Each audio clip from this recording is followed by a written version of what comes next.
ఈరోజు సింపుల్ కాదు. మీకొక స్పెషల్ పచ్చడి గురించి చెప్తా. సో, మీ ఇంట్లో వంకాయ ఉంటే ఈ వీడియో మాత్రం అస్సలు మిస్ అవ్వకండి.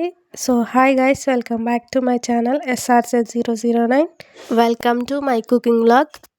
అందరికీ ఇష్టమైన వంకాయతో మీకు ఇవాళ వంకాయ పచ్చడి సింపుల్గా ఎలా చేయాలో చూపిస్తాను. ఈరోజు మనం వెరీ సింపుల్ ఇంగ్రీడియంట్స్తో విలేజ్ స్టైల్ వంకాయ పచ్చడి ప్రిపేర్ చేస్తున్నాం. ఈ రెసిపీ ఈజీగా ఉంటుంది అండ్ టేస్ట్ మాత్రం నెక్స్ట్ లెవెల్గా ఉంటుంది. ఈ రెసిపీకి కావాల్సిన ఐటమ్స్ ఆర్ ఇంగ్రీడియంట్స్ వచ్చేసి ఫస్ట్ అయితే వంకాయ. ఇవి నేను ఒక 1/2 కిలో తీసుకున్నా. ఇవి మా ఇంట్లోవే అనమాట. నెక్స్ట్ వచ్చేసి టమాటో కూడా ఒక 3 ఆర్ 4 మీ క్వాంటిటీని బట్టి తీసుకోండి, ఎక్కువ ఉండొద్దు.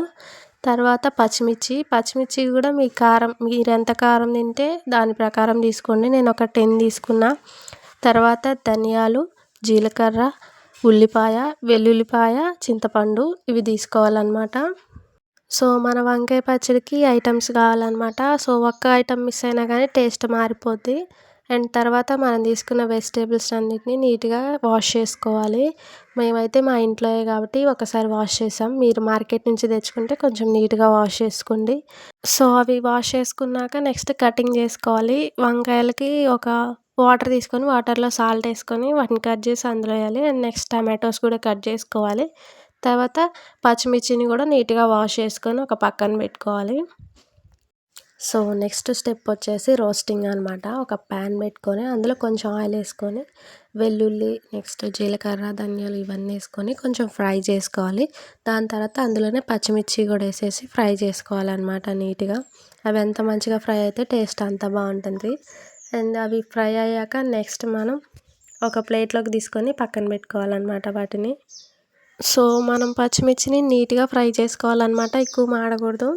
అండ్ నెక్స్ట్ మళ్ళీ అదే ప్యాన్లో కొంచెం ఆయిల్ వేసుకోవాలన్నమాట. సో ఇప్పుడు రియల్ మ్యాజిక్ స్టార్ట్ అవుతుంది. వంకాయని స్లోగా రోస్ట్ చేసుకోవాలి. ఈ స్టెప్ స్కిప్ చేస్తే టేస్ట్ మిస్ అయిపోతారు. పేషెన్స్ ఉంటే ఫ్లేవర్ డబుల్ అవుతుంది. సో అదన్నమాట. అదే ప్యాన్లో కొంచెం ఆయిల్ వేసి వంకాయలు వేసి వాటిని నీట్గా స్లోగా ఫ్రై చేసుకోవాలి. ఎక్కువ అంటే హైలో పెడితే తొందరగా మాడిపోతే పచ్చి పచ్చిగా ఉంటాయి అన్నమాట, టేస్ట్ అంత ఉండదు. సో సిమ్లో పెట్టి స్లోగా వాటిని ఫ్రై చేయాలన్నమాట. సో ఇక్కడ నేను తెల్ల వంకాయలు తీసుకున్నాను అనమాట. అంటే బేసికలీ మా ఇంట్లో తెల్ల వంకాయ చెట్టే ఉంది, అందుకే నేను అవే తీసుకున్నా. మీరైతే మీకు నచ్చిన వంకాయలు తీసుకోండి. అండ్ టమాటాలు కూడా నేను నాటు టమాటాలు తీసుకున్నాను అనమాట. సో ఎక్కువ పులుపు ఉంటుందని నేను ఒక 3 వేసుకున్నా. మీరైతే మీకు టేస్ట్కి తగ్గట్టు, పులుపుని తగ్గట్టు మీరు కూడా మీ టమాటోస్ వేసుకోవచ్చు. అండ్ తర్వాత టమాటోస్ వేసి అందులోనే వంకాయలు బాగా మగ్గాక టమాటాస్ వేసుకోవాలి. టమాటాస్ మీదే మనం చింతపండు తీసుకున్నాం కదా, సో దాన్ని కూడా డైరెక్ట్గా అందులోనే వేస్తే అది మంచిగా కుక్ అవుతుంది అనమాట. సో పులుపు అనేది బ్యాలెన్స్డ్గా ఉండాలి. అందుకే టమాటాలు పుల్లగా ఉన్నాయి అనేసి నేను చింతపండు కొంచెమే తీసుకున్నాను. టమాటాలు కూడా 3 తీసుకున్నాను అనమాట. నెక్స్ట్ దాని మీద కొంచెం సాల్ట్ వేసి మళ్ళీ మూత పెట్టి అవి మగ్గించాలన్నమాట మెత్తగా ఉడికేంత వరకు. మధ్య మధ్యలో వాటిని తిప్పుతూ ఉండాలి. సో వంకాయలు, టమాటాలు మాడిపోకుండా మధ్య మధ్యలో వాటిని మిక్స్ చేస్తూ ఉండాలన్నమాట. సో మాడిపోతే టేస్ట్ అంతా ఒకలాగా ఉంటుంది. సో పేషెన్స్గా నీట్గా స్లోగా వాటిని తిప్పుకుంటూ మంచిగా కుక్ అయ్యేంత వరకు వెయిట్ చేయాలి. ఒక 30 మినిట్స్ అలా పడుతుంది అనుకుంటా టైం మ్యాక్సిమం అవి కుక్ అవడానికి. అండ్ కుక్ అయ్యాక నెక్స్ట్ స్టెప్ వచ్చేసి గ్రైండింగ్ అనమాట. సో ఈ పచ్చడి గ్రైండింగ్ అనేది మనం మిక్సీ జార్లో కంటే రోట్లో చేసుకుంటే ఇంకా టేస్ట్ బాగుంటుంది అనమాట. సో మాకు ఆల్రెడీ రోల్ ఉంది కానీ నేను ఈ చట్నీ నైట్ టైం చేశాను. సో నైట్ ఎందుకులే అనేసి నేను జస్ట్ మిక్సీ జార్లో వేసా. కానీ మీరు మాత్రం దాన్ని రోట్లోనే నూరండి. రోట్లో నూరితే ఇంకా బాగుంటుంది అనమాట. టేస్ట్ మాత్రం నెక్స్ట్ లెవెల్ ఉంటుంది. ఫస్ట్ అయితే మిక్సీలో మనం ముందుగా ఫ్రై చేసుకున్నాం కదా పచ్చిమిర్చి అవన్నీ వేసి దాంట్లోనే మీకు టేస్ట్కి సరిపడా సాల్ట్ కూడా వేసుకొని మిక్సీ చేయండి. అండ్ అది మంచిగా గ్రైండ్ అయిన తర్వాత నెక్స్ట్ వంకాయ టమాటో పేస్ట్ ఉంది కదా, సో దాన్ని కూడా వేసేసి మరీ మెత్తగా కాకుండా కొంచెం కోర్స్గా బ్లెండ్ చేసుకోండి. అండ్ ఈ వంకాయలతో పాటు ఒక ఆనియన్ కూడా వేసుకోండి అనమాట. సో ఇవన్నీ కొంచెం ఒకసారి అలా తిప్పండి, అంతే, కోర్స్గా, మెత్తగా కాకూడదు.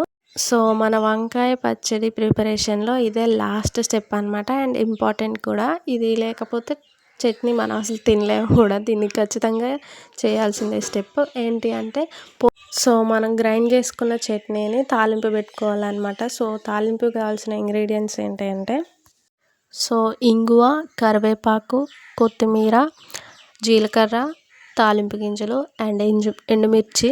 సో మీకు కావాల్సిన ఇంకేమైనా ఉంటే పోపులో వేసుకున్నవి అవి కూడా వేసుకోవచ్చు. అండ్ నేను ఇక్కడైతే నూనె తీసుకున్నాను అనమాట. కొంతమంది నెయ్యితో కూడా వేసుకుంటారంట. సో ఇక్కడ ఆయిల్ వేసి ప్యాన్లో అదే ప్యాన్ పెట్టుకున్నా. కానీ మీరైతే సేమ్ అదే ప్యాన్ వాడేటట్టయితే దాన్ని హైలో మాత్రం పెట్టకండి. నేను హైలో పెట్టేలోపు ఏంటంటే అది ఇంతకుముందు మనం దాన్ని రోస్ట్ చేసాం కదా వంకాయల్ని, సో అది మాడిపోయింది కొంచెం. మీరైతే హైలో పెట్టకండి, లేదైతే వీలుంటే వేరే కొత్త ప్యాన్ అన్న తీసుకోండి. అండ్ నెక్స్ట్ మనం తీసుకున్న ఇంగ్రీడియంట్స్ అన్నీ అందులో వేసేసి కొంచెం ఇంగువ కూడా యాడ్ చేసి వాటిని మంచిగా మిక్స్ చేసుకొని, తర్వాత పచ్చిమిర్చి కరివేపాకు మంచిగా వేగి స్మెల్ వస్తుంది కదా, ఆ స్మెల్ వచ్చే టైంలో మనం అందులో వంకాయ చట్నీ వేసుకోవాలన్నమాట. చట్నీ వేసుకొని దాన్ని మంచిగా మిక్స్ చేసుకోవాలి కొంచెం అటు ఇటు అలా. సో మంచిగా మనం గ్రైండ్ చేసుకున్న చట్నీ అంతా పోపులో వేసేసి మంచిగా మిక్స్ చేయండి. అండ్ ఇప్పుడే ఒకసారి టేస్ట్ కూడా చూడండి అనమాట. కొంచెం సాల్ట్ అటు ఇటుగా ఉంటే అడ్జస్ట్ చేసుకోవచ్చు. అండ్ గ్రైండ్ చేసేటప్పుడు కూడా కరెక్ట్గా సాల్ట్ ఎక్కువ వేయకుండా కొంచెం తక్కువ వేసుకోండి. ఎందుకంటే మనం టేస్ట్ చూసి ఇప్పుడు కావాలంటే పోపులో అడ్జస్ట్ చేసుకోవచ్చు అనమాట. ముందే ఎక్కువ సాల్ట్ వేస్తే అది తినలేము కూడా, పడేయాల్సి వస్తుంది డైరెక్ట్గా. సో ఫైనల్గా విలేజ్ స్టైల్ వంకాయ పచ్చడి ఇదే అనమాట. సో ఈ చట్నీ అంటే నాకు చాలా ఇష్టం అనమాట. నాకు కంఫర్టింగ్ ఫుడ్ అనమాట ఇది. నాకు ఎప్పుడు కావాలంటే అప్పుడు చేసుకొని తింటా. అండ్ ఫైనల్ టచ్గా కొత్తిమీర కూడా వేయండి దాని మీద, కొంచెం ఇంకా టేస్ట్ బాగుంటుంది. అండ్ అప్పుడే వేడివేడిగా మా మమ్మీ రైస్ కుక్ చేసింది అనమాట. అండ్ ఆ రైస్లో ఆ వేడివేడి చట్నీ వేసుకొని తింటే నెక్స్ట్ లెవెల్గా ఉంది, అసలు మామూలుగా లేదు. ఖచ్చితంగా మీరు ట్రై చేయాల్సిందే ఈ చట్నీని. సో టేస్ట్ కూడా చాలా బాగుందనమాట. సో ఈ వీడియో మీకు నచ్చినట్టయితే లైక్ చేయండి. అండ్ మీ ఫేవరెట్ చట్నీ ఏంటో కూడా కామెంట్ చేయండి, నేను ఖచ్చితంగా ట్రై చేస్తాను. ఇంకా విలేజ్ కుకింగ్ కోసం SRJ ఛానల్ని సబ్స్క్రైబ్ చేసుకోండి. Thank you for watching guys. Please subscribe to my channel. Bye.